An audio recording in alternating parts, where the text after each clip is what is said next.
Welcome to the Rim Break Rodeo. We hope this video helps. You start by stabilizing immediate conditions, lower distractions, and sit upright so your body signals readiness. First, notice when your inner voice appears and rate its intensity on a 0-10 scale. This trains awareness. Then choose a 2-5-minute micro-practice, sensory anchor like counting breaths or pressing fingertips together, and commit to it. You do this because shifting sensory focus weakens verbal looping. Once done, maintain curiosity rather than judgment about the voice. Once you've anchored, disrupt the monologue by labeling the thought briefly. Thinking, worry, then immediately switch to a non-verbal activity that occupies similar cognitive load.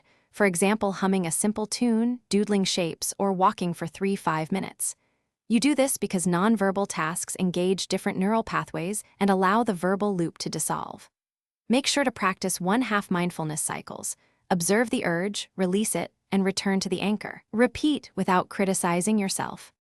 To finish, consolidate gains by reflecting for 1 to 2 minutes on what reduced the voice and plan a brief action for the next trigger. This builds memory of success.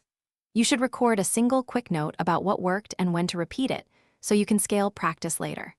If you encounter resistance or no change, shorten the practice to 30 to 60 seconds and try again. This troubleshooting tip preserves momentum and prevents avoidance while still retraining the pattern. Thanks for watching. Consider subscribing if we helped you.